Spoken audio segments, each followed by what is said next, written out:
नमस्कार, मी संदीप चव्हाण आणि आपण पाहताय टॉप न्यूज मराठी. खरं तर आज अख्ख्या महाराष्ट्राचं लक्ष लागून राहिलं होतं ते बीड जिल्ह्यामध्ये आणि बीड जिल्ह्यातील मस्साजोग येथील सरपंच संतोष देशमुख खून खटल्याच्या सुनावणीकडे. कारण आज 22 जुलै आणि आज यातील मुख्य आरोपी वाल्मिक कराड याच्या मकोकातून दोषमुक्ती अर्जावरचा निर्णय येणार होता. शेवटी हा निर्णय आला, हा निकाल लागला आणि कोर्टानं सरकारी पक्षानं केलेला युक्तिवाद ग्राह्य मानून वाल्मिक कराडचा दोषमुक्तीचा अर्ज फेटाळला. आता हा अर्ज नामंजूर झालेला आहे. याचाच अर्थ सरकारी पक्षानं कोर्टात सादर केलेले वाल्मिक कराड विरुद्धचे एव्हिडन्सेस म्हणजे डिजिटल एव्हिडन्सेस असतील, सर्कमस्टन्शियल एव्हिडन्सेस असतील, आय विटनेसेस असतील, हे ग्राह्य मानलेले आहेत.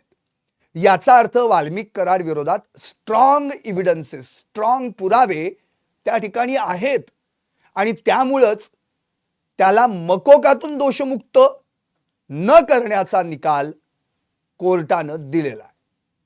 खरं तर वाल्मिक कराड हा यातला मुख्य आरोपी आणि यानंच माझा या सगळ्या प्रकरणाशी अट्रॉसिटी, एक्स्टॉर्शन आणि मर्डर याच्याशी संबंधच नाहीये असं म्हटलं होतं आणि मला मकोकातून वगळण्यात यावं असा अर्ज केला होता. मात्र कोर्टानं हा अर्ज फेटाळून लावला. आता यावर वाल्मिक कराडचे वकील विकास खाडे यांनी जी माहिती दिली आहे त्या माहितीनुसार त्यांनी असं म्हटलेलं आहे की अजून आमच्याकडे कोर्टाच्या निकालाची कागदपत्र आलेली नाहीयेत, पण कागदपत्र सही शिक्क्यानिशी जेव्हा त्याच्या नकला आमच्याकडे येतील तेव्हा आम्ही वरिष्ठ न्यायालयात म्हणजे उच्च न्यायालयात म्हणजे हायकोर्टात याविषयी दाद मागणार आहोत. याचाच अर्थ वाल्मिक कराडनं आपला पुढचा सुटकेचा मार्ग शोधून काढण्यासाठी आता हायकोर्टाचं दार ठोठावायचं ठरवलेलं आहे. त्याच अनुषंगानं मी आजचं लाईव्ह करतोय. खरं तर वाल्मिक कराडनं मी निर्दोष आहे, मी कुठल्याही या प्रकरणात नाही असं जर स्वतः म्हणत असेल, तसा अर्ज करत असेल आणि तरी देखील कोर्ट त्याचा अर्ज फेटाळून लावत असेल तर त्याच्या विरोधात स्ट्रॉंग एव्हिडन्सेस आहेत. पण तरी देखील वाल्मिक कराड हायकोर्टात जाण्याची भाषा करतोय. याचाच अर्थ कोर्ट हायकोर्टात जरी वाल्मिक कराडनं अर्ज केला तरी कदाचित हेच म्हणू शकतं की जर तुम्ही निर्दोष आहात, इनोसंट आहात, तुम्ही गिल्टी नाहीये असं तुम्ही म्हणताय, तर मग ट्रायलला सामोरं जायला काहीच हरकत नाहीये. त्यामुळं हायकोर्टात देखील वाल्याचा अर्ज हा बहुतेक फेटाळलाच जाण्याची शक्यता आहे आणि कायदेतज्ञांचं असंच मत आहे की त्याच्या विरोधात स्ट्रॉंग एव्हिडन्सेस असल्यानंच आता विशेष मकोका न्यायालयानं म्हणजे ट्रायल कोर्टानं त्याचा अर्ज फेटाळून लावलेला आहे. यासोबतच वाल्मिक कराडनं आणखी एक सुटकेचा दुसरा मार्ग निवडलाय, तो म्हणजे जामिनाचा. आता त्यानं जामिनासाठी अर्ज केलाय. खरं तर मुळात मकोकातला आरोपी ज्याला लवकर जामीन होत नाही त्याला मकोकातूनच जर वगळण्यात आलं नसेल तर त्याला जामीन कसा होऊ शकेल? आणि जर उद्या जामीन झाला आणि तो जर बाहेर आला तर तो पुरावे नष्ट करणं किंवा साक्षीदारांवर दबाव टाकणं असे प्रयत्न होऊ शकतात. त्यामुळं जामिनाचा अर्ज देखील त्याचा फेटाळला जाऊ शकतो. एकूणच काय, वाल्मिक कराडचे सगळे दोर कापले गेलेले आहेत, म्हणजे सुटकेचे जे दोर आहेत ते सगळे कापले गेलेले आहेत आणि आता दिसतोय तो फक्त त्याच्या समोर उरलेला फाशीचा दोर. आणि म्हणून माझा आजचा लाईव्हच आहे. या ठिकाणी स्पष्टपणे उल्लेख केलाय मी, सुटकेसाठी लावला जोर, उरला फक्त फाशीचा दोर. वाल्या जाणार हायकोर्टात. खरं तर या संपूर्ण प्रकरणामध्ये आपण जर क्रोनॉलॉजी समजावून घेतली तर मुळात पहिल्यांदा या ठिकाणी जो युक्तिवाद करण्यात आला म्हणजे आपल्याला आठवत असेल एप्रिल 2025 मध्ये म्हणजे आरोपपत्र दाखल झाल्यानंतर वाल्मिक कराडनं मला मकोकातून दोषमुक्त करा असा अर्ज दाखल केला. हा अर्ज दाखल केल्यानंतर त्याच्यावर दोनदा सुनावण्या देखील झाल्या. 24 जूनला उभय पक्षातर्फे या अर्जावर युक्तिवाद देखील झाला आणि या युक्तिवादामध्ये वाल्मिक कराड याच्या वकिलांनी या ठिकाणी जवळपास 2 तास खिंड लढवली आणि या दरम्यान असं स्पष्ट केलं की मुळातच हा जो काही वाल्मिक कराड ज्याच्यावर मकोका अंतर्गत गुन्हा दाखल करण्यात आलेला आहे, तो जो गुन्हा आहे तो गुन्हाच किंवा तो जो कायद्याचा जो भाग आहे तोच कसा तकलादू आहे, इथं कसा लागू होत नाही. त्या वकिलांनी असं स्पष्टपणे म्हटलं, मोहन यादव आणि विकास खाडे यांनी युक्तिवाद केला होता की मुळातच हे तिन्ही गुन्हे वेगवेगळे आहेत. म्हणजे खंडणी, अॅट्रॉसिटी आणि मर्डर म्हणजे हत्या संतोष देशमुखांची, आणि या तिन्ही गुन्ह्यांना क्लब करण्याचा अधिकार पोलिसांना नाहीये. पण चार्जशीट दाखल झालं सीआयडी कडून, ते क्लब करून दाखल झालं, एकत्रित करून चार्जशीट दाखल करण्यात आलं. त्यावर वाल्मिक कराडच्या वकिलांनी असं युक्तिवादात म्हटलं, आर्ग्युमेंट केलं की खंडणी आणि अॅट्रॉसिटी हे दोन्ही गुन्हे केज कोर्टामध्ये चालवण्यात यावेत. इथे फक्त मकोका या संदर्भातच सुनावणी व्हावी. दुसरी गोष्ट, 6 डिसेंबरला जी वॉचमनला मारहाण करण्यात आली, म्हणजे संतोष देशमुख यांच्या हत्येपूर्वी 3 दिवस आधी 6 डिसेंबर 2024, जिथे सुदर्शन गुले, प्रतीक गुले आणि तो सुधीर सांगळे आणि अन्य एक साथीदार हे 4 जण ज्या अवादा कंपनीवर गेले होते, त्या मारहाणीचा याच्याशी काहीही संबंध नाहीये वाल्मिक कराडशी. कारण सोनवणेला जी मारहाण झाली, वॉचमन अशोक सोनवणे, त्या मारहाणीत खंडणीचा कुठलाही संबंध नाहीये असं त्यांनी म्हटलं. शिवाय या घटनेतला मुख्य फिर्यादी शिवराज देशमुख, जो संतोष देशमुख यांच्या सोबत शेवटच्या क्षणी होता, म्हणजे त्यांना किडनॅप करण्यापूर्वी त्यांच्या सोबत बंटू, जे त्याला घरचं टोपण नाव होतं, आतेभाऊ संतोष देशमुखांचा, त्या शिवराज देशमुखला धमकावून गाडीतून बाहेर काढण्यात आलं. त्या दरम्यान संतोष देशमुखांनी म्हटलं होतं की आता जे सगळे समोर आलेले आहेत ते कदाचित मला जीवे मारण्याच्याच प्रयत्नात आहेत, ते काही मला जीवे ठेवणार नाहीत, सोडणार नाहीत, तर तू पहिले पळून जा आणि तात्काळ पोलीस स्टेशनला नोंद कर. त्यावेळी त्यानं जी काही त्या ठिकाणी आरोपींची नावं घेतली, त्याच्या फिर्यादीत किंवा त्याच्या जबाबात वाल्मिक कराडचं कुठेही नाव नाहीये असा युक्तिवाद केला. शिवाय 15 जानेवारी 2025 रोजी वाल्मिक कराड याला हत्या प्रकरणात आरोपी करण्यात आलं. म्हणजे 36 दिवसांनी, म्हणजे एवढा डिले लागलेला आहे. कारण की 31 डिसेंबरला शरण आल्यानंतर त्याला PCR देण्यात आली. त्यानंतर धनंजय देशमुख किंवा आउटरेज झालं, धनंजय देशमुखांनी आंदोलन केलं आणि मग त्याच्यावर प्रेशराईज करून मकोका दाखल करण्यात आला असं म्हटलं गेलं. शिवाय अण्णा म्हणजे वाल्मिक नव्हे, संतोष देशमुख यांना देखील अण्णा बोललं जायचं, असा अण्णा या शब्दाचा शब्दच्छल या ठिकाणी वकिलांकडून करण्यात आला. म्हणजे तो अण्णा वाल्मिक अण्णा नव्हेच असं त्यांनी म्हटलं आणि केवळ अण्णा या नावामुळं वाल्मिक कराडला आरोपी बनवण्यात आलं. हे सगळं मत सीआयडीचं आहे, पोलिसांनी या बाबतीत तपास करायला हवा होता असा युक्तिवाद बचाव पक्षातर्फे करण्यात आला. आता या संपूर्ण युक्तिवादाला उत्तर सरकारी पक्षातर्फे विशेष सरकारी वकील उज्ज्वल निकम यांनी दिलं. तब्बल 1 तास त्यांनी युक्तिवाद केला आणि त्यामध्ये त्यांनी आर्ग्युमेंटमध्ये हे स्पष्ट केलं की मुळातच सुदर्शन घुले याची टोळी आहे, ही इज द गँग of the leader, but Valmik Karad is a controller of that गँग. तो त्या गँगचा कंट्रोलर होता आणि त्यानंच या सगळ्या कटपुतल्या चालवल्या, नाचवल्या, हलवल्या.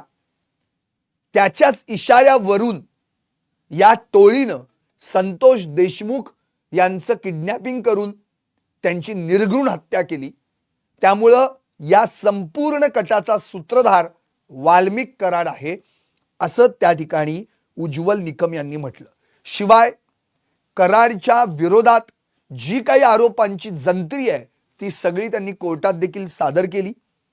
मुळात या ठिकाणी आणखी त्यांनी असंही स्पष्ट केलं की या संपूर्ण केसचा जर हेलिकॉप्टर व्ह्यू पाहिला आपण तर इथे क्लिअर होतंय की अवादाला 2 कोटी रुपये मागण्यात आले अवादा कंपनीकडे. ते कसं ते मी तुम्हाला आणखी स्पष्टीकरण देईन सांगेन. अगदी लाईव्ह शेवटपर्यंत पहा. तुमच्या कमेंट्स देखील तुम्ही यावर करत राहा, कारण की आपल्याला जो थोडासा रिव्ह्यू घ्यायचा आहे ज्यातनं हे कळेल की वाल्मिक कराडचा दोषमुक्तीचा अर्ज का फेटाळण्यात आला, असे कोणते त्याच्या विरोधात डिजिटल सर्कमस्टन्शियल एव्हिडन्सेस आहेत. दुसरी गोष्ट, त्या ठिकाणी त्यांनी असं म्हटलं की वाल्मिक कराड हाच या पडद्यामागचा दिग्दर्शक आहे. संतोष देशमुख यांनी आपल्या निकटवर्तीयांना देखील या संदर्भामध्ये माहिती दिली होती की मला धमकावलं जातंय वगैरे, आणि यातील डिजिटल पुरावे देखील उपलब्ध आहेत. त्यात या घटनेनंतर खरं तर जी घटना घडली 6 डिसेंबरची, त्यानंतर चाटे कराड हे अस्वस्थ झाले होते आणि त्यांनीच मग नुसती मारामारी काय करता असा अप्रत्यक्षपणे संदेश त्या टोळीला दिला. सुदर्शन घुले हा गँगचा लीडर आहे, पण पडद्यामागचा खरा सूत्रधार वाल्मिक कराड आहे. या प्रकरणाचा तपास पोलिसांनी नव्हे तर तज्ज्ञ अशा CID टीमनं केलेला आहे. याचा सगळा कंट्रोल या कराडकडेच होता आणि जे काही क्लब चार्जशीट केलं गेलं त्यासाठी त्यांनी 2 खटल्यांचे संदर्भ दिले. एक तर कोल्हापुरातील बाल हत्याकांड आणि दुसरं 26/11चा मुंबईचा बॉम्बस्फोट. अर्थात हे दोन्ही खटले त्यांनीच लढवले होते, त्यामुळे त्यात देखील क्लब करून चार्जशीट एकत्रित करण्यात आलं होतं. त्या दोन्ही खटल्यांचा निकाल लागलेला आहे. त्यामुळे या संदर्भामध्ये जो युक्तिवाद झाला तो युक्तिवाद शिवाय सरकारी पक्षानं कोर्टासमोर सादर केलेले इव्हिडन्सेस, ते इव्हिडन्सेस डिजिटल इव्हिडन्सेस असतील, सर्कमस्टन्शियल एव्हिडन्सेस असतील, साक्षीदारांचे जबाब असतील आणि विशेष म्हणजे याच प्रकरणातले आरोपींचे जबाब. आता त्यांचे जे जबाब आहेत ते 164 खाली नोंदवण्यात आले असणार आहेत. त्यामुळे अर्थातच न्यायदंडाधिकाऱ्यांच्याच समोर त्या ठिकाणी त्यांचे जबाब घेण्यात आले होते आणि त्यामुळं एकतर जे जबाब घेतलेले आहेत त्यात आरोपींना होस्टाईल होता येत नाहीये. मग यातला सगळ्यात महत्वाचा जबाब कोणता ठरतो तर तो आरोपी क्रमांक 3चा. म्हणजे प्रथम क्रमांकाचा आरोपी आहे वाल्मिक कराड, दुसऱ्या क्रमांकाचा आहे विष्णू चाटे, तिसऱ्या क्रमांकाचा आहे सुदर्शन घुले, 4थ्या क्रमांकाचा आहे प्रतीक घुले, 5व्या क्रमांकाचा आहे सुधीर घुले, सुधीर सांगळे, 6व्या क्रमांकाचा आहे जयराम चाटे, 7व्या क्रमांकाचा आहे महेश केदार आणि 8व्या क्रमांकाचा आहे कृष्णा आंधळे, जो आरोपी अजूनही फरार आहे. म्हणजे 10वी सुनावणी आज पार पडली तरी देखील कृष्णा आंधळे कुठं आहे याचं उत्तर ना CID ने दिलंय, ना स्थानिक पोलिसांनी दिलंय, ना SIT ने दिलेलं आहे. त्यामुळं या प्रकरणात सुदर्शन घुलेनं जो जबाब दिला तो जबाब अत्यंत महत्वाचा होता आणि तो जबाब या ठिकाणी खरं म्हणजे ग्राह्य धरण्यात आला असं या ठिकाणी मला वाटतं. कारण की सर्कमस्टन्शियल एव्हिडन्सेस असतील, प्रत्यक्ष आरोपीनंच आरोपीच्याच विरोधात जबाब नोंदवलेला आहे किंवा जी संपूर्ण क्रोनॉलॉजी ती सांगितलेली आहे. त्यात वाल्मिक कराडचा कसा टच कनेक्शन येत आहे हे देखील त्याच्या जबाबात दिसून आले आणि डिजिटल एव्हिडन्सेस आहेतच. त्यामुळं या ठिकाणी सुदर्शन घुलेनं जे सांगितलं होतं ते अत्यंत महत्वाचं होतं. त्यानं असं स्पष्टपणे म्हटलं होतं की मी वाल्मिक कराड याला ओळखतो आणि अनेक वेळा त्यांना मी भेटलेलो देखील असल्यानं ते देखील मला ओळखतात. शिवाय विष्णू चाटे यांना लोकसभा निवडणूक जी 2024ला झाली तिथं ते राष्ट्रवादी काँग्रेसचे म्हणजे अजित पवार राष्ट्रवादी काँग्रेसचे केस तालुका अध्यक्ष असल्यामुळं त्यावेळी मी त्यांना देखील ओळखतो आणि अर्थातच मी स्वतः त्या पक्षाचा कार्यकर्ता होतो. त्यामुळे विष्णू चाटे आणि माझी या दरम्यान ओळख झाली आणि मग कराड चाटे आणि घुले यांचं पॉलिटिकल कनेक्शन या ठिकाणी एस्टॅब्लिश झालं. ते त्याच्या जबाबात आहे.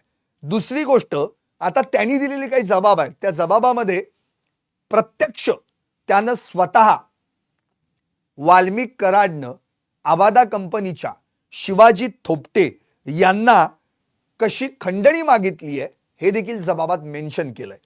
त्यानं म्हटलं होतं की 8 ऑक्टोबर 2024ला विष्णू चाटे, वाल्मिक कराड आणि अवादा कंपनीचे शिवाजी थोपटे यांच्या सोबत वाल्मिक कराडच्या परळी येथील जगमित्र कार्यालयात मीटिंग झाली होती आणि त्यावेळी मी स्वतः हजर होतो. म्हणजे इथे प्रत्यक्षात आय विटनेस आहे, जो आरोपीपैकीच एक आहे. म्हणजे सुदर्शन गुलेनंच हा जबाब दिलेला आहे. आणि त्यावेळी वाल्मिक अण्णानं थोपटे यांना, तुम्हाला जर तुमचा प्लांट सुरू ठेवायचा असेल तर 2 कोटी रुपये द्या, नाहीतर बीड जिल्ह्यात तुम्हाला कुठेही प्लांट सुरू करू देणार नाही, अशी धमकी दिली होती. याचाच अर्थ इथं खंडणी मागण्यात आलेली आहे. 2 कोटी कशाचे? ती काय वर्गणी आहे का? याचाच अर्थ ही जे 2 कोटी रुपये मागण्यात आले हे सुदर्शन गुलेनं प्रत्यक्षदर्शी माझ्या समोर वाल्मिक कराडनं मागितले असं म्हटलेलं आहे. दुसरी गोष्ट, 29 नोव्हेंबर 2004 हा दिवस अत्यंत महत्त्वाचा आहे. आपल्याला आठवत असेल त्यावेळचा एक व्हिडिओ व्हायरल झाला होता. त्या व्हिडिओमध्ये ही वाल्मिक कराड आणि ही सगळी गँग होती, ही टोळी होती. ही सगळी टोळी या विष्णू कराडच्या केसच्या ऑफिसमधील या प्रिमायसिस मध्ये जमली होती आणि त्या ठिकाणाहून वाल्मिक कराडनं विष्णू चाटेला मोबाईल माझ्याकडे दे असं म्हणून त्याच्या मोबाईलवरून आवादा कंपनीचे सुनील शिंदे यांना धमकावलं होतं. खरं तर मुळात 8 ऑक्टोबरच ही तारीख का? तर कोर्टात जे काही पुरावे एव्हिडन्सेस सादर करण्यात आलेले आहेत ते 8 ऑक्टोबर पासून ग्राह्य धरलेले आहेत सरकारी पक्षानं. खरं तर आपल्याला आठवत असेल विधानसभेची निवडणूक 20 नोव्हेंबर 2024 ला या ठिकाणी झाली होती आणि त्याचा निकाल लागला होता 23 नोव्हेंबरला. आणि या विधानसभा निवडणूक जाहीर होण्यापूर्वी 15 दिवस अगोदर कराड, चाटे आणि घुले हे तिघ एकत्र होते वाल्मिक कराडच्या जगमित्र कार्यालयात. म्हणजे निवडणूक अजून जाहीर व्हायची आहे, तर निवडणूक जाहीर होण्याच्या 15 दिवस आधी 8 ऑक्टोबरला वाल्मिक कराडनं थोपटे, शिवाजी थोपटे जे अधिकारी आहेत त्यांच्याकडे प्रत्यक्ष खंडणी मागितली होती. आता मुळातच निवडणुकीचा निकाल लागल्यानंतर म्हणजे 23 नोव्हेंबर नंतर 26 नोव्हेंबरला घुले आवादा कंपनीवर प्रत्यक्ष जाऊन आला होता. आता हे का? तर याच्यातला पण आपण एक क्रोनॉलॉजी समजून घेऊ. मुळातच वाल्मिक कराड आणि विष्णू चाटे या दोघांना आपल्या दोघांविरुद्ध तिसरा कोणी उपस्थित असू नये आणि मग खंडणी मागूयात असं जर वाटत असेल किंवा घुलेवर विश्वासच नसेल तर घुलेला त्यांना जगमित्र कार्यालयात बोलावून त्याच्या समोर शिवाजी थोपटेला खंडणी मागितली नसती. पण वाल्मिक कराडनं विष्णू चाटे आणि सुदर्शन घुले या दोघांच्या उपस्थितीत खंडणी मागितली आहे. याचा अर्थ सुदर्शन घुले वाल्मिक कराडच्याही तितकाच जवळचा होता आणि तो त्याच्या सगळ्या त्या खंडणीच्या प्रकरणामध्ये सामील पहिल्यापासून होता. त्यामुळं निकाल लागल्यानंतर तिसऱ्याच दिवशी म्हणजे 26 नोव्हेंबरलाच घुलेला थेट आवादा कंपनीवर पाठवण्यात आलं. आता ते पाठवलं कशाला हे सांगायची गरज नाहीये, कारण 8 ऑक्टोबर ते 26 नोव्हेंबर या दरम्यानचा पिरियड जो होता तो इलेक्शनचा होता. 20 नोव्हेंबरला मतदान झालं, 23 नोव्हेंबरला निकाल लागला. मग वाल्मिक कराड त्यातनं मोकळा झाला त्या इलेक्शन मधून आणि आता पुन्हा आपलं खंडणीचं काम सुरू करण्यासाठी त्यानं सुदर्शन घुलेला थेट आवादा कंपनीवर पाठवलं. म्हणजे 8 ऑक्टोबर नंतर दुसऱ्यांदा आवादा कंपनीला खंडणी मागण्यात आली. दुसऱ्यांदा. आता त्या ठिकाणी सुदर्शन घुले गेला आणि वाल्मिक कराडनं जे काही थोपटेंना सांगितलेलं आहे ते रिमाइंड करण्यासाठी तो त्या ठिकाणी गेला होता. 29 नोव्हेंबर या दिवशी सगळ्यात महत्त्वाचं काय घडलं होतं तर याच 29 नोव्हेंबरला 10:30 ते 12:30च्या सुमारास विष्णू चाटे आणि सुदर्शन घुले यांचं फोनवर 2-3 वेळा बोलणं झालं आणि त्यावेळी विष्णू चाटेनं सुदर्शन घुलेला असं सांगितलं की आत्ताच वाल्मिक अण्णानं आवादाचे मॅनेजर सुनील शिंदे यांच्या सोबत फोनवरून बोलणं केलंय. म्हणजे आपल्याला आठवतंय विष्णू चाटेच्या मोबाईलवरून वाल्मिक कराडनं सुनील शिंदे याच्याशी बोलणं केलं.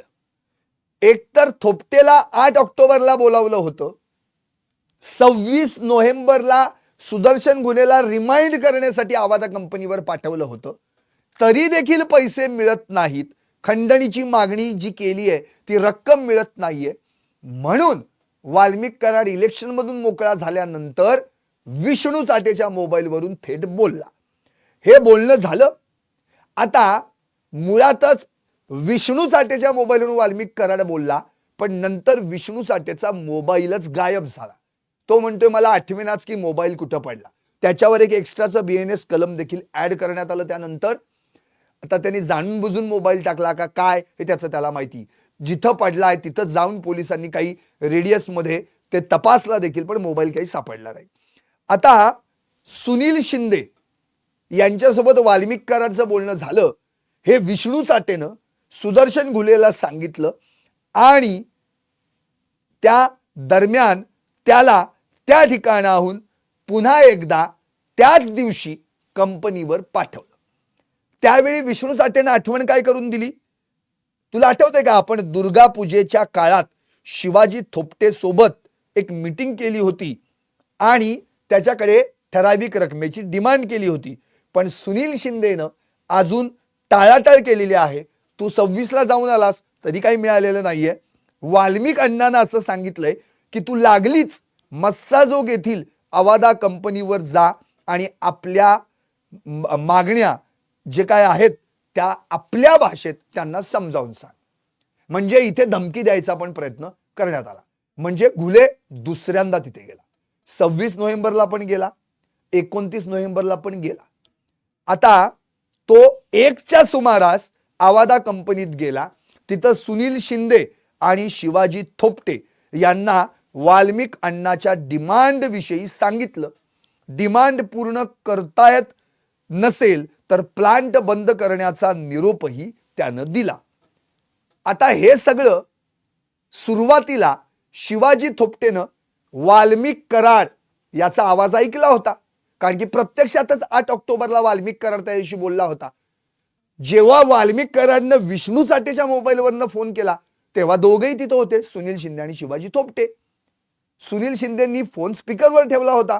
शिवाजी थोपटेंनी आवाज ओळखला की अरे हाच तो माणूस आहे ज्यानं आपल्याला खंडणी प्रत्यक्ष बोलावून मागितली होती.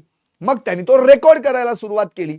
आता जेव्हा सुदर्शन घुले त्याच दिवशी दुपारी अगदी थोड्या वेळात 1-1.5 तासाच्या फरकानं आवादा कंपनीवर हेच सांगायला गेला, तेव्हा सुनील शिंदेंनी त्याचा व्हिडिओ आणि ऑडिओ दोन्ही रेकॉर्ड केलेला आहे.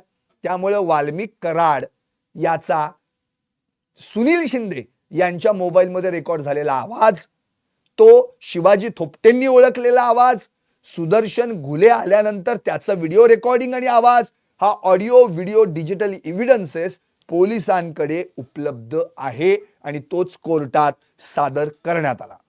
नंतर 5 डिसेंबरला काय घडलं तर 5 डिसेंबर रोजी विष्णू चाटे यानं संध्याकाळी 2-3 वेळा मला फोन करून सांगितलं. म्हणजे बघा 29 नोव्हेंबर नंतर 5 डिसेंबर येतं या. आता या दरम्यान सुद्धा सुनील शिंदे आणि शिवाजी थोपटे यांनी त्या ठिकाणी खंडणीची रक्कम दिली नाही. आता 2-3 वेळा 5 डिसेंबरला मला फोन करून सांगितलं की वाल्मिक अण्णानं आवादा कंपनीस जी मागणी केलेली डिमांड आहे ती अद्याप पूर्ण केलेली नाहीये आणि कंपनीचं काम पण बंद केलेलं नाहीये. तुम्ही कंपनीत जाऊन त्यांना धडा शिकवा व काम बंद करा. त्यावेळी मी व विष्णू चाटेनं धडा कशा पद्धतीने शिकवायचा याच्यावर चर्चा केली आणि दुसऱ्या दिवशी माझ्या साथीदारांना घेऊन कंपनीचं कामकाज बंद पाडायचं ठरवलं. म्हणजे 6 डिसेंबरला आवादा कंपनीवर जी मारहाण झाली त्याच्या आदल्या दिवशी वाल्मिक कराडचा निरोप विष्णू चाटेनं सुदर्शन घुलेला दिला. कारण 29 नोव्हेंबर झाल्यानंतर 4 नोव्हेंबर पर्यंत देखील खंडणीची रक्कम मिळाली नाही. त्यामुळे वाल्मिक कराडचा संताप झाला आणि त्याने आता सांगितलं की बाद झालं, उद्या पोरांना कंपनीवर पाठव, कंपनी बंद करा, नाहीतर रक्कम घेऊन या आणि आता धडा शिकवा. आता तो धडा कसा शिकवायचा हे विष्णू चाटे आणि सुदर्शन घुले यांच्यामध्ये ठरलं. त्यामुळे विष्णू चाटेचा देखील कसा याच्यामध्ये रोल एस्टॅब्लिश होतोय हे सुदर्शन घुलेच्या जबाबात म्हटलेलं आहे. नंतर उजाडली 6 तारीख. आता 6 तारीख तर आपल्याला स्पष्टच माहिती आहे. त्या दिवशी सुदर्शन घुले, सुधीर सांगळे, प्रतीक घुले, आणखी एक अन्य साथीदार हे आवादा कंपनीत गेले. तिथं गेटवर असलेल्या गार्डनं त्यांना सोडलं नाही म्हणून त्यांना धमकावून मारहाण करून दहशत निर्माण केली आणि कुणालाही आत येऊन देणार नाही व बाहेर जाऊ देणार नाही असं धमकावलं. नंतर आत गेल्यावर 12:30च्या दरम्यान वाल्मिक अण्णांनी फोनवर बोलणं केलं. म्हणजे वाल्मिक कराडला हे ऑलरेडी माहिती आहे, मी विष्णू चाटेला सांगितले सुदर्शन घुलेला सांग कंपनीवर जा आणि काम बंद पाड. त्यानुसार सुदर्शन घुले गेलाय का नाही याची खात्री करण्यासाठी किंवा तिथं गेल्यानंतर नेमकं काय घडतंय हे समजावून घेण्यासाठी वाल्मिक कराडनं सुदर्शन घुलेशी बोलणं केलं. त्यावेळी सुधीर व प्रतीक गेटवर थांबले व तेथील गार्डला अडवून धरलं.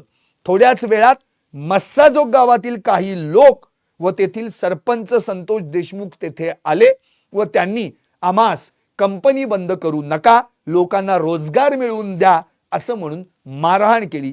आम्हीही त्यांना त्यावेळी मारहाण केली. त्यावर आमच्यावर पोलीस ठाणे केज येथे गुन्हा दाखल झाला.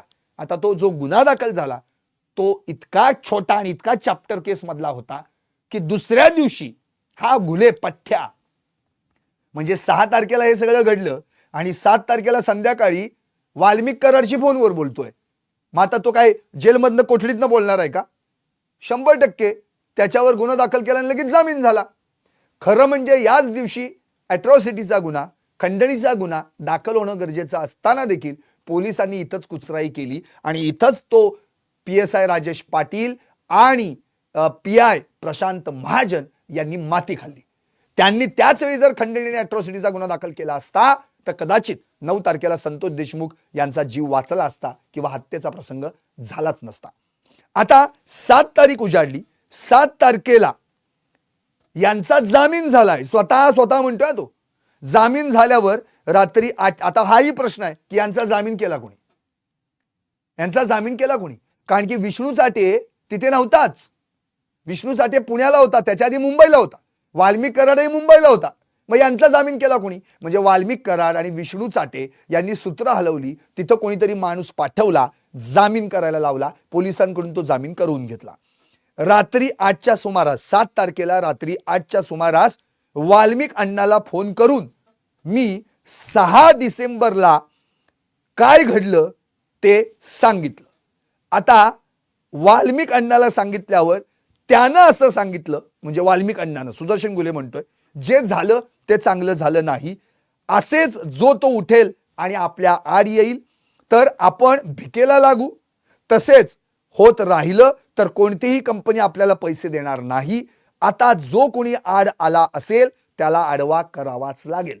आता जो कोणी आड आला असेल म्हणजे याचाच अर्थ सुदर्शन घुलेनं आम्हाला तिथं कोण आडवं आलं हे वाल्मिक कराडला सांगितलं आणि त्याचं नाव होतं मस्साजोगचे सरपंच संतोष देशमुख. त्याच्यावर वाल्मिक कराड म्हणाला आता जो कोणी आड आला असेल त्याला आडवा करावाच लागेल, कामाला लागा, विष्णू चाटेशी बोलून घ्या व तो तुम्हाला मदत करेल असं सांगितलं. मग त्यानंतर थोड्या वेळानं विष्णू चाटेला सुदर्शन घुलेनं फोन केला, वाल्मिक अण्णासोबत झालेलं बोलणं सांगितलं आणि थोडा वेळ चर्चा केली. त्यावर त्यानं म्हणजे विष्णू चाटेनं या घुलेला सांगितलं ठीक आहे मी आता बाहेर आहे, उद्या मी येतो, त्यानंतर कुठेतरी बसून आपण या विषयावर बोलू. याचाच अर्थ विष्णू चाटे त्यावेळी ना केजमध्ये होता ना बीडमध्ये होता, तो तर पुण्यात होता आणि त्याच्या आधी तो मुंबईला होता आणि पुण्यात मित्रांसोबत त्याने त्याचा हॅपी बर्थडे केला होता. आता 6 डिसेंबरलाच खरं तर जातीवाचक शिवीगाळ म्हणजे अॅट्रॉसिटीचा गुन्हा, जीवे मारण्याचा प्रयत्न म्हणजे 307चा, दमदाटी, धमकी, खंडणी हे सगळं घडून देखील किरकोळ गुन्ह्यात 7 डिसेंबरच्या पहाटे या सुदर्शन घुले, प्रतीक घुले आणि सुधीर सांगेला अटक दाखवण्यात आली आणि जामीन देखील करण्यात आला. यानंतर आणखी एक महत्वाचा मुद्दा म्हणजे 8 तारीख. या दिवशी सुदर्शन घुलेनी प्लॅन आखला कारण की विष्णू चाटे तोपर्यंत केजमध्ये आला होता. मग विष्णू चाटे, सुदर्शन घुले त्याच्यासोबतचे आणखीन 2-3 साथीदार म्हणजे कृष्णा आंधळे, प्रतीक गुले, सुधीर सांगळे हे सगळे एकत्र आले आणि यांनी नांदूर फाटा येथील हॉटेल तिरंगा धाबा या ठिकाणी जेवणाचा बेत आखला आणि तिथंच संतोष देशमुख यांना मारण्याचा कट रचला। यावेळी या ठिकाणी या कृष्णा आंधळेला असं सांगण्यात आलं की तू धारूर येथे जा, महेश केदार, जयराम चाटे यांना मदतीसाठी घेऊन ये। त्यानुसार कृष्णा आंधळेनं महेश केदार आणि जयराम चाटे हे इथं लॉन्च होत आहेत। हे 7 तारखेपर्यंत कुठेच नव्हते, 6 तारखेला देखील कुठेच नव्हते, हे या ठिकाणी लॉन्च झाले आणि त्यांना जाऊन सांग, सुदर्शन घुलेनं कृष्णा आंधळेला हा निरोप दिलाय की वाल्मिक अण्णाचा निरोप आहे, आपल्याला जर कोणी आडवा येत असेल तर आपली दहशत कमी होईल, आपल्याला कोणी विचारणार नाही, आपल्याला कोण पैसे देणार नाही, त्यामुळे आपल्याला सरपंचाला धडा शिकवायचा आहे। त्यानंतर मी कृष्णाला म्हणालो की तू ते जयराम आणि महेशला जाऊन सांग। याचाच अर्थ त्या नांदूर फाट्याच्या तिरंगा हॉटेल धाब्यावर विष्णू चाटे, कृष्णा आंधळे आणि या सोबतच सुधीर सांगळे, प्रतीक गुले होते आणि कृष्णा आंधळेला त्यांना आणखी 2 जण आणायला सांगितले। आता त्यांना वाल्मिक अण्णाचा निरोप दे, याचा अर्थ महेश केदार आणि जयराम चाटे हे दोघं देखील वाल्मिक कराडला ओळखत होते, कारण तो त्यांचा आका आहे। कारण यांचा आका सुदर्शन घुले होता, सुदर्शन घुलेचा आका विष्णू चाटे होता आणि विष्णू चाटेचा आका वाल्मिक कराड होता, त्यामुळे ही आकाची लाईन आहे आणि एकेकानं एकमेकांच्या आकांना कशी मदत केली ही यामध्ये सगळं दिसतंय। आता हे सगळं घडलं आणि मग जे 8 तारखेला ठरवलं गेलं त्यानुसार 9 तारखेला ते प्लॅनिंग सक्सेस करण्यासाठी त्या सगळ्यांनी मिळून हा कट रचला आणि तो त्यांच्या दृष्टीनं सक्सेस केला। आता हे सगळं घडल्यानंतर खरं तर किंवा जेव्हा घडत होतं, अपहरण झालं, मग त्याला टाकळी शिवारात संतोष देशमुखांना नेण्यात आलं, त्या ठिकाणी त्यांना गाडीतून खाली उतरवून त्यांना उघडं करण्यात आलं, कपडे अंगावरचे काढण्यात आले, नंतर लाकडी काठी, पांढऱ्या रंगाच्या प्लास्टिकच्या पाईपानं, क्लच वायर, गॅस पाईप अशा हत्यारांनी त्यांना 2 तास मारहाण करण्यात आली आणि याच दरम्यान जयराम चाटेच्या मोबाईलवरून विष्णू चाटेशी सुदर्शन घुले 2-3 वेळा बोललाय।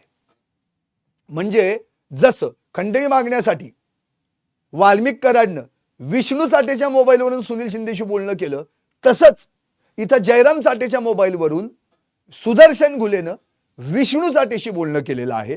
त्यावेळी विष्णू चाटेनं मला असं सांगितलं, म्हणजे इकडे मारतायत, संतोष देशमुखांना मारतायत, ते त्यांचा जीव घेत आहेत, त्यावेळी विष्णू चाटेनं सांगितलं त्याला असा मारा की आपली दहशत कायम राहिली पाहिजे।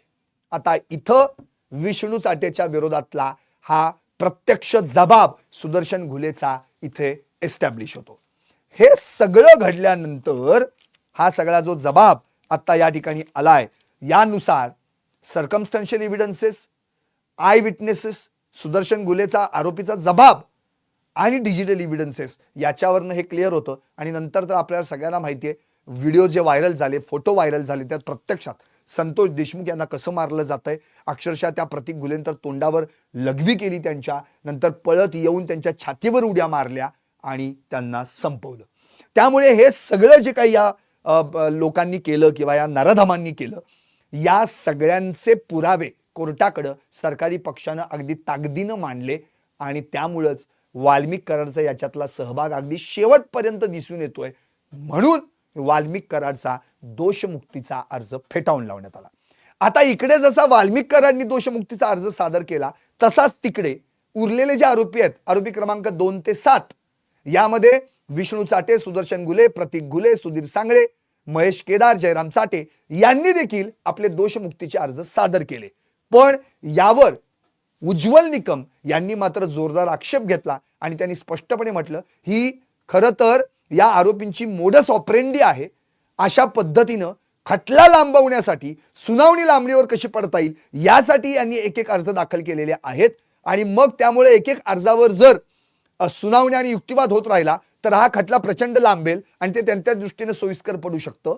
त्यामुळे या सगळ्या खटल्यांना क्लब करून, म्हणजे या सगळ्या अर्जांना क्लब करून एकत्रित करून त्यांच्यावर सुनावणी घेण्यात यावी असं या ठिकाणी मांडण्यात आलं। नंतर स्वतः वाल्मिक कराड याच्या वकिलांनी आज वाल्मिक कराडच्या जामिनाचा अर्ज देखील सादर केला, त्याला देखील उज्ज्वल निकम यांनी विरोध केला। आता आणखी एक महत्वाचा मुद्दा म्हणजे वाल्मिक कराड यानं जे काही उद्योग केलेले आहेत तर त्याच्यावर आता कोर्टानं कोणते आरोप दाखल करायचे याचा ड्राफ्ट चार्ज अर्ज देखील उज्ज्वल निकम यांनी कोर्टात सादर केला आणि इतर आरोपी जे आहेत त्यांच्यावर देखील विविध कलमांखाली 12 ते 13 गुन्हे दाखल करण्यात यावेत यासाठी विनंती अर्ज देखील दाखल केलेला आहे।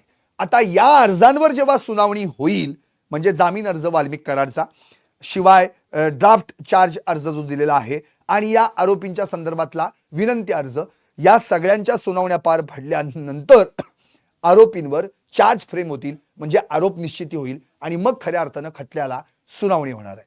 आता या दरम्यान जे इतर आरोपींनी सादर केलेले अर्ज आहेत दोषमुक्तीचे त्या संदर्भात उज्ज्वल निकम यांनी विष्णू चाटेच्या अर्जासंदर्भात एक माहिती दिली की विष्णू चाटे याच्यावर म्हणजे जेव्हा आरोपपत्र दाखल झालं म्हणजे वाल्मिक कराडने जसे एप्रिल 2025 मध्ये मला मकोकातून दोषमुक्त करा असा अर्ज दाखल केला त्याच वेळी विष्णू चाटेने करायला हवा होता पण त्याने विलंब केला। आरोपपत्र दाखल झाल्यानंतर BNS कायद्यानुसार 2 महिन्यांच्या आत हे खरं म्हणजे दोषमुक्तीचा अर्ज दाखल करायचा असतो पण विष्णू चाटेने त्याला विलंब लावलेला आहे त्यामुळं आणि मला विलंब झालाय हा अर्ज सादर करण्यात त्याचा माफी अर्ज देखील म्हणजे विलंब माफीचा अर्ज देखील त्यानं सादर केलेला नाहीये त्यामुळे आता कदाचित त्याच्या अर्जावर देखील काय निर्णय येईल आता हे काय मी वेगळं सांगायची गरज नाहीये।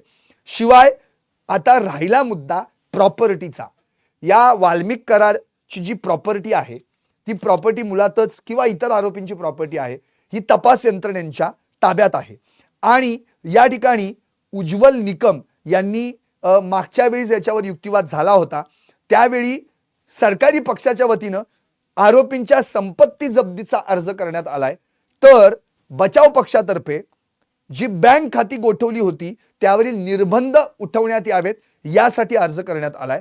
आता या दोन्ही अर्जांवरचा निकाल किंवा युक्तिवाद जो झालेला आहे या प्रॉपर्टी संदर्भातला निकाल खरं म्हणजे कोर्टाने राखून ठेवलाय पुढची तारीख 4 ऑगस्ट दिलेली आहे कदाचित त्या दिवशी निर्णय होणं अपेक्षित आहे। आता या सगळ्या संदर्भामध्ये खरं तर इकडे उज्ज्वल निकम यांनी असं म्हटलेलं आहे की मुळातच या संपूर्ण प्रकरणात खटला लांबवण्याचा आरोपींचा उद्देश दिसतो ही मोडस ऑपरेंडी आहे आणि त्यांचे अर्ज असे एक एक करून सुनावणी करण्यात काही अर्थ नाहीये त्यांना क्लब करून एकदा सुनावणी करण्यात यावी। तिकडं वाल्मिक कराडचे वकील विकास खाडे यांनी स्पष्ट केलेलं आहे की जो काय आता अर्ज नामंजूर करण्यात आलेला आहे किंवा फेटाळण्यात आलेला आहे त्या विरोधात आम्ही उच्च न्यायालयात जाणार आहोत आणि तिथं दाद मागणार आहोत। आम्हाला कागदपत्रांच्या सही शिक्क्यानिशी नकला मिळाल्यानंतर आम्ही हायकोर्टात जाणार आहोत। त्यामुळे आता वाल्मिक कराडनं पुढची एक पाऊल टाकायचा प्रयत्न केला की इथे नाही सुटलो तर किमान तिथे तरी सुटू पण एवढे सगळे पुरावे जर आता ट्रायल कोर्टामध्ये सादर करण्यात आलेले आहेत तर कायदेतज्ञांचं मत असं आहे की हायकोर्ट देखील हेच सांगणार आहे की जर तुम्ही निर्दोष आहात असं तुम्हाला वाटतंय किंवा तुम्ही फुल कॉन्फिडंट आहात तर मग या संदर्भात तुम्हाला ट्रायल करून घ्यायला काहीच हरकत नाहीये ट्रायलची खटला सुरू राहू देत। त्यामुळे वाल्मिक कराडला हे प्रूव्ह करून दाखवावं लागणार आहे आणि ते शक्य नाहीये कारण की वाल्मिक कराडच्या विरोधात प्रचंड स्ट्रॉंग एव्हिडन्सेस सरकारी पक्षानं सादर केलेले आहेत। दुसरी गोष्ट त्याचा जामीन अर्ज तर फेटाळलाच जाईल कारण जामीन अर्ज फेटाळला जर गेला नाही म्हणजे किंवा तो जामीन अर्ज जर मंजूर झाला तर तो बाहेर जाणार बाहेर झाल्यानंतर आधीच वाल्मिक कराड विषयीचं दहशतीचं वातावरण सगळ्यांनाच माहिती आहे। मुळात वाल्मिक कराडवर बाकीच्याही केसेस आहेत आणि वाल्मिक कराड हा बाहेर गेल्यानंतर त्या ठिकाणी पुरावा नष्ट करण्याचा प्रयत्न करू शकतो साक्षीदारांवर दबाव टाकण्याचा प्रयत्न करू शकतो त्यामुळे सरकारी पक्षातर्फे त्याला विरोध करण्यात येणारच त्यामुळे जामीन अर्जावर जो काही युक्तिवाद होणार आहे त्यावेळी ते क्लिअरच होईल। दुसरी या सगळ्यात महत्त्वाची गोष्ट अशी म्हणजे की या आता संपूर्ण प्रकरणामध्ये एक तर हे जे म्हणजे आपण ज्याला म्हणतो की बाबा आरोपी जे इतर कोण आहेत ज्यांनी जो अर्ज दाखल केलेला आहे त्यांच्या म्हणण्यानुसार की आमचा दोषमुक्तीचा जो अर्ज आम्ही दाखल केलेला आहे त्या अर्जावर सुनावणी घेण्यात यावी पण ती सुनावणी खरं म्हणजे उज्ज्वल निकम जे सरकारी वकील आहेत त्यांनी त्याला नकार दिलेला आहे त्याच्यावर आक्षेप घेतलेला आहे की हे शक्य नाहीये हे एक खटला म्हणजे हा खटला लांबवण्याचा आणि सुनावणी लांबवण्याचा हा प्रयत्न असू शकतो। आता सगळ्यात महत्त्वाचा मुद्दा तो म्हणजे उज्ज्वल निकम यांचा। उज्ज्वल निकम यांनी आज प्रसार माध्यमांना जी बाईट दिली त्यावेळी त्यांना प्रत्यक्ष विचारण्यात आलं की तुम्ही तर आता खासदार झालेला आहात, त्यामुळे तुम्ही खासदार झाल्यानं या केसकडे दुर्लक्ष तर होणार नाही ना. त्यावर उज्ज्वल निकम यांनी उत्तर दिलंय की माझ्या इतकेच माझे कॉम्पिटंट म्हणजे जे सक्षम सहकारी आहेत बाळासाहेब कोल्हे, सहाय्यक विशेष सरकारी वकील म्हणून त्या केसमध्ये काम पाहतायत, ते खरं तर या संदर्भामध्ये खूप चांगल्या पद्धतीने काम पाहतायत. त्यामुळे आपण त्याबद्दल निश्चिंत राहावं. या खटल्याची तातडीनं सुनावणी होईल. याचाच अर्थ इथे कुठेतरी त्यानं सूचक वक्तव्य केलेलं आहे की कदाचित या सगळ्या खटल्याची जबाबदारी बाळासाहेब कोल्हे यांच्यावर पडू शकते, असं एकंदरीत त्यांना सुचवायचं असावं. अजून त्यांनी हे क्लिअर केलेलं नाहीये की मी खटला पुढे लढवणार आहे की नाही. पण आज धनंजय देशमुख आणि मस्साजोग गावचं शिष्टमंडळ या सगळ्यांनी उज्ज्वल निकम यांची भेट घेतली आणि त्यांना प्रत्यक्ष विनंती केली भेटून की कोणत्याही परिस्थितीत तुम्ही हा खटला कंटिन्यू ठेवा. तुम्ही आतापर्यंत खूप चांगल्या पद्धतीने काम केलेलं, यापुढे देखील हा खटला तुम्हीच लढावा अशी विनंती त्यांनी या ठिकाणी केलेली आहे. आणि त्यानुसार धनंजय देशमुख यांनी असं म्हटलेलं आहे की उज्ज्वल निकम हे ही केस लढवतील असा विश्वास आम्हाला सगळ्यांना आहे. उरली गोष्ट कृष्णा आंधळे या फरार आरोपी बाबतची, तर त्याबाबत गावकरी म्हणजे ग्रामस्थ आणि यांच्यासोबत सगळ्यांसोबत चर्चा करून नव्या आंदोलनाची दिशा ठरवली जाईल असं त्यांनी या ठिकाणी स्पष्ट केलेलं आहे. पण धनंजय देशमुख आज खरं म्हणजे त्यांना एक समाधान वाटलं की चला दोषमुक्तीचा अर्ज जो वाल्मिक कराडने केला होता तो फेटाळून लावला गेलेला आहे. त्यामुळं त्यांनी असं म्हटलंय की आता या लढाईचा शेवट जो आहे तो आरोपींच्या फाशीनंच होणार आहे असं त्यांनी स्पष्टपणे म्हटलेलं आहे. एकंदरीतच काय की वाल्मिक कराड यांना आता कितीही प्रयत्न केले, कितीही जोर लावला तरी सुटकेचे दोर आता कापले गेलेले आहेत आणि आता फक्त समोर त्याच्या जो काही लटकतोय दिसतोय तो म्हणजे फाशीचा दोर आहे, बाकी काहीही नाही. कारण इथून हायकोर्टात गेलं तरी अर्ज फेटाळलाच जाण्याची शक्यता असं कायदेतज्ञांचं मत आहे. जामीन अर्ज मिळण्याची शक्यता नाही. त्यामुळे वाल्मिक कराडचा जेलमधला मुक्काम हा वाढणार आहे. शेवटपर्यंत या खटल्याची ट्रायल होईपर्यंत वाल्मिक कराडला या तुरुंगातच राहावं लागणार आहे. राहिली गोष्ट इतर आरोपींची, त्यांची काही वेगळी परिस्थिती नाही, कारण की सुदर्शन घुले याच्या जबाबानुसार तोही याच्यात आहे. विष्णू चाटेही स्ट्रॉंग त्याच्या विरोधात एव्हिडन्सेस आहेत आणि बाकीच्या आरोपींबद्दल पण आहेत. त्यामुळे एकंदरीत वाल्मिक कराडनं कितीही जोर लावला तरी काही उपयोग नाही. म्हणूनच मी म्हटलं होतं सुटकेसाठी लावला जोर, उरला फक्त फाशीचा दोर. पाहत राहा टॉप न्यूज मराठी, आपला महाराष्ट्र, आपली बात.